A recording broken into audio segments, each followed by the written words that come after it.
Y si los documentos más explosivos de la historia del cristianismo llevaran décadas guardando secretos que nadie se ha atrevido a contarte con claridad? En 1947, un pastor beduino lanzó una piedra dentro de una cueva en el desierto de Judea. Escuchó un sonido extraño. Entró, y lo que encontró dentro cambió para siempre lo que sabemos sobre los orígenes del cristianismo, sobre Jesús, sobre Juan el Bautista y sobre cómo nació una de las religiones más influyentes de la historia humana. Hoy vamos a abrir esa caja, porque lo que hay dentro de los manuscritos del Mar Muerto no solo es fascinante desde el punto de vista histórico, es perturbador y es necesario que lo conozcas.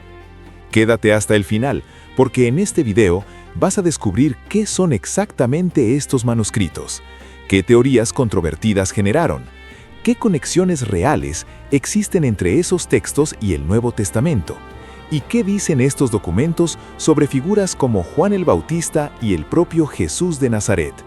Y al final, te voy a contar algo que los académicos llevan años debatiendo y que casi ningún canal de historia te cuenta: el hallazgo que nadie esperaba. Primero lo primero, ¿qué son los manuscritos del Mar Muerto? Son un conjunto de 850 manuscritos descubiertos entre 1947 y principios de los años 50 en las cuevas de Qumran, una zona desértica a orillas del Mar Muerto, en lo que hoy es Israel. Estos textos fueron escritos entre los siglos II a.C. y el año 68 después de Cristo, lo que significa que son anteriores o contemporáneos a los evangelios. Piénsalo un segundo. Estamos hablando de documentos que se escribieron mientras Jesús todavía caminaba por las calles de Jerusalén, o incluso antes. Su valor es incalculable, porque ocupan precisamente ese espacio en blanco que existía entre el judaísmo clásico y el Nuevo Testamento. Son como un puente, una ventana directa a un mundo que creíamos perdido. Pero aquí viene la parte que casi nadie te cuenta. Cuando estos manuscritos se descubrieron, el mundo académico no reaccionó con calma científica. Reaccionó con especulación, con teorías explosivas, con intentos desesperados de vincular estos textos con figuras concretas del Nuevo Testamento. Y algunas de esas teorías son tan atrevidas que todavía hoy generan polémica. Las teorías que sacudieron al mundo académico. Desde el primer momento, los investigadores se preguntaron lo mismo que te estás preguntando tú ahora mismo. ¿Tienen algo que ver estos textos con Jesús? La respuesta corta es: depende de lo que entiendas por tener algo que ver. La respuesta larga es mucho más interesante. Los manuscritos de Qumran mencionan varias figuras misteriosas. El más famoso de ellos es el llamado Maestro de Justicia, un personaje histórico de perfiles borrosos, posiblemente un sacerdote de línea sadóquita, que los textos presentan como el hombre elegido por Dios para guiar a su comunidad en los últimos tiempos. Alguien a quien Dios había revelado todos los misterios de las Escrituras. Alguien perseguido, alguien que sufrió. ¿Te suena algo? No tardaron en aparecer teorías que vinculaban al Maestro de Justicia directamente con Jesús. Un investigador llamado J.L. Taiker sostuvo en 1951 que la comunidad de Qumran era nada más que judeo-cristianos, y el Maestro de Justicia era Jesús, y el llamado sacerdote impío, su enemigo en los textos, era nada menos que el apóstol Pablo. Otro investigador, B.E. Tiring, fue aún más lejos y propuso lo contrario. El Maestro de Justicia sería Juan el Bautista, y el sacerdote impío sería el propio Jesús. Y Robert Eisenman, sin quedarse atrás, identificó al Maestro de Justicia con Santiago, hermano de Jesús, y al hombre de mentiras, otra figura de los textos, con Pablo. ¿Qué tienen en común todas estas teorías? Que fueron descartadas por la comunidad académica, no porque las preguntas fueran malas, sino porque la metodología era deficiente. Todos estos investigadores partían de un supuesto peligroso, que los textos de Qumran estaban escritos en clave, que decían una cosa pero significaban otra. Y cuando empiezas desde ese lugar, puedes demostrar prácticamente cualquier cosa.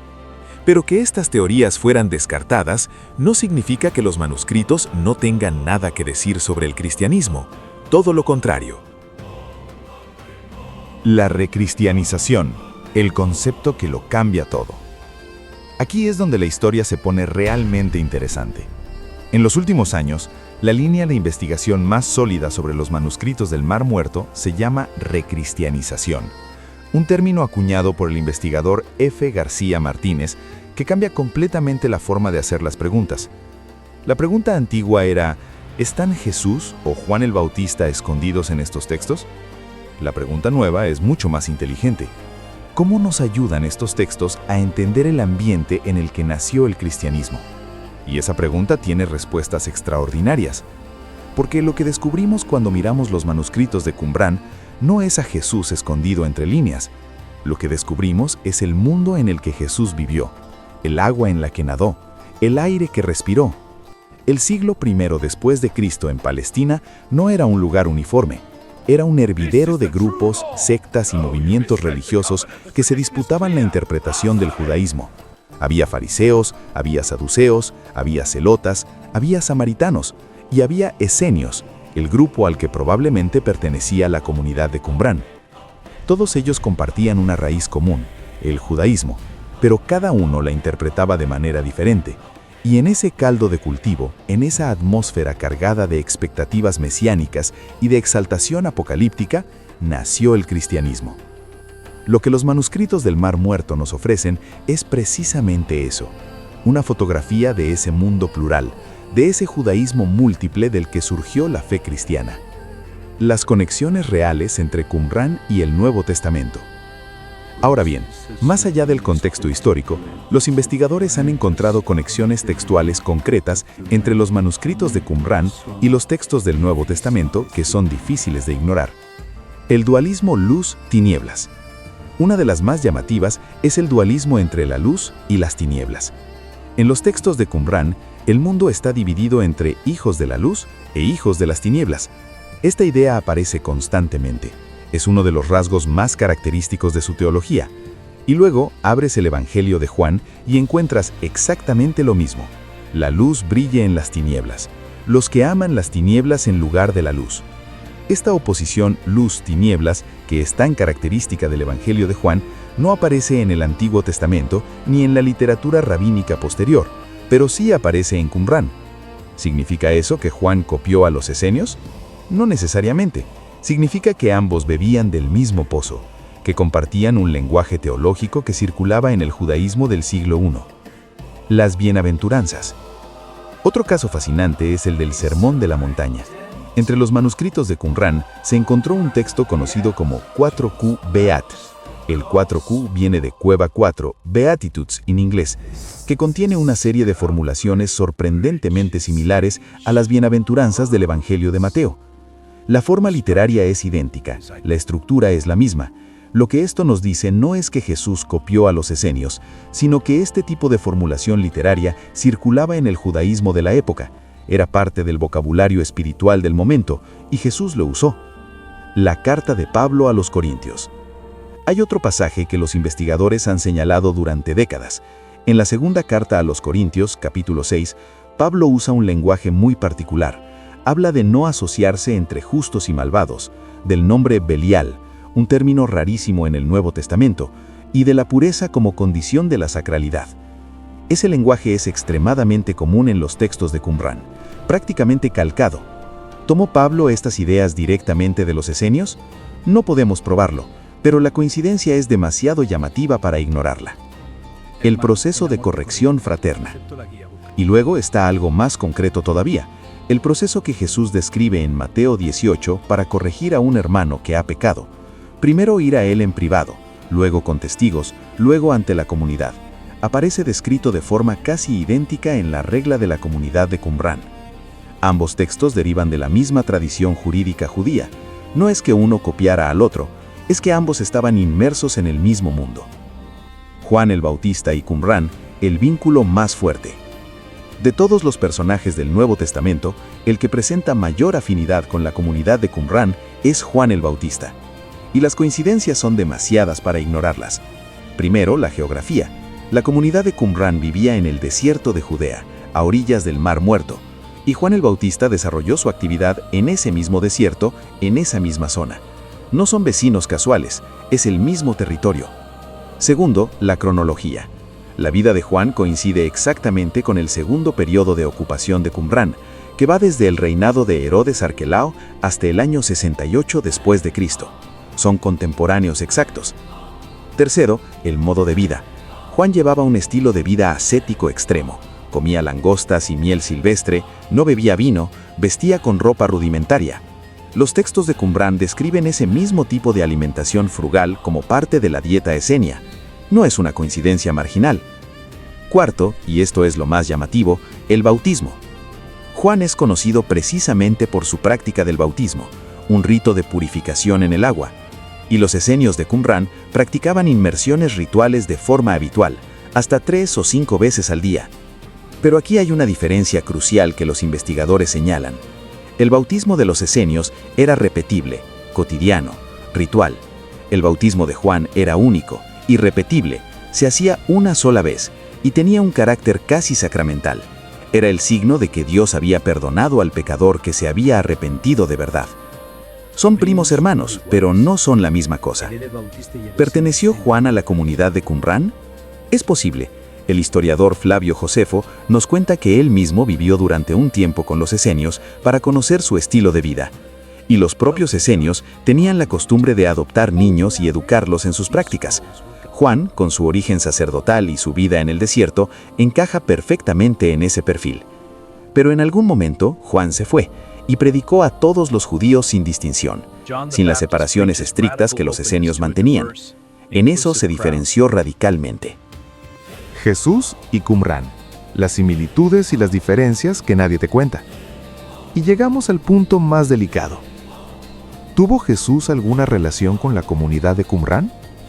La respuesta honesta es, los textos no hablan de Jesús, ni una sola mención directa, pero hay coincidencias que merecen ser explicadas. La más notable es la actitud ante la riqueza. Jesús rechazaba la propiedad privada y advertía constantemente sobre sus peligros. La comunidad de Qumrán practicaba la comunidad de bienes. Cuando alguien se unía, entregaba todo lo que tenía al grupo. Filón y Flavio Josefo admiraban esta práctica como un rasgo distintivo de los esenios. También está la cuestión del divorcio. La posición de Jesús, prohibiendo el divorcio, algo radical para su época, aparece reflejada de forma muy similar en el rollo del templo de Qumrán y en el documento de Damasco. Y luego está el calendario. Jesús parece haber seguido el calendario solar, el mismo que usaba la comunidad de Qumrán en lugar del calendario lunar que era el oficial del judaísmo normativo. Eso explicaría algunas tensiones que los evangelios describen en relación con las fechas de las fiestas. Sin embargo, los argumentos en contra de que Jesús fuera un esenio son más numerosos y más fuertes. El concepto del reino de Dios, central en toda la predicación de Jesús, es casi inexistente en los textos de Qumrán. Jesús era radicalmente inclusivo. Su mensaje era para todos, para los pecadores, para los marginados, para los que el sistema religioso había descartado. La comunidad de Qumrán era todo lo contrario, cerrada, exclusivista, con criterios muy estrictos para la membresía. Un esenio de Qumrán no se sentaría a comer con publicanos y prostitutas. Jesús sí. La conclusión más honesta que la academia ofrece es esta. Jesús no era un esenio, pero vivía en el mismo mundo espiritual. Bebía del mismo pozo, y los manuscritos del Mar Muerto nos ayudan a entender ese mundo como ningún otro documento puede hacerlo. Lo que esto significa para nosotros hoy. Llegamos al punto que más me interesa compartir contigo. Durante siglos, la historia del cristianismo se contó como si hubiera surgido de la nada, como si Jesús hubiera aparecido en un vacío, en un mundo religioso monolítico y uniforme, y todo lo que dijo fuera absolutamente original y sin precedentes. Los manuscritos del Mar Muerto demuestran que eso no es así, y eso no debilita la fe cristiana, la enriquece, porque nos muestra que el mensaje de Jesús no cayó del cielo en un idioma que nadie entendía, llegó en un lenguaje que su mundo ya conocía. Usó imágenes, estructuras y conceptos que circulaban en el judaísmo de su época y los transformó desde dentro. El dualismo luz-tinieblas ya existía. Jesús lo usó. Las bienaventuranzas ya existían como forma literaria. Jesús las tomó y las llenó de un contenido que nadie antes había puesto en ellas. La práctica del bautismo ya existía. Juan la convirtió en un rito único e irrepetible. Eso es lo que los investigadores llaman recristianización. No significa que el cristianismo sea una copia del judaísmo esenio. Significa que el cristianismo nació dentro del judaísmo, habló su idioma y a partir de ahí construyó algo nuevo. Y para entender lo nuevo, hay que entender el suelo del que brotó. La pregunta que lo cambia todo. Hay una pregunta que los manuscritos del Mar Muerto nos obligan a hacernos y es una pregunta incómoda. ¿Qué tipo de judaísmo existía en el siglo I? ¿Era un bloque uniforme, monolítico, con una sola voz y una sola interpretación? No, era un universo plural, vibrante, en tensión. Había fariseos que debatían sobre la ley, celotas que querían la revolución armada, saduceos que controlaban el templo, esenios que se habían retirado al desierto en protesta, grupos apocalípticos que esperaban el fin del mundo de un momento a otro. En ese contexto, el movimiento de Jesús fue uno más entre muchos, pero con una diferencia que lo cambió todo. Sobrevivió. Y no solo sobrevivió, sino que se extendió por todo el Imperio Romano y acabó transformando la historia del mundo. Los manuscritos del Mar Muerto no nos dan la respuesta a por qué eso ocurrió, pero sí nos dan el contexto. Y sin contexto, la historia no tiene sentido. Conclusión. 850 manuscritos. Una cueva en el desierto. Un pastor beduino que lanzó una piedra. Lo que encontraron dentro de esa cueva en 1947 sigue siendo uno de los hallazgos arqueológicos más importantes de la historia. No porque confirme lo que ya creíamos, sino porque nos obliga a hacer mejores preguntas. ¿Copió el cristianismo a los esenios? No exactamente. ¿Vivió Jesús en el mismo mundo espiritual que la comunidad de Qumran? Absolutamente sí. ¿Nos ayudan estos textos a entender mejor los orígenes de la fe cristiana? Sin ninguna duda. La historia de las religiones no es una historia de ideas que caen del cielo, es una historia de ideas que crecen en el suelo de su tiempo, que absorben lo que les rodea y que transforman el mundo desde dentro. Los manuscritos del Mar Muerto son ese suelo, y ahora lo conoces. Si quieres seguir explorando los misterios más profundos de la historia del cristianismo y la Biblia, el próximo video te va a dejar sin palabras.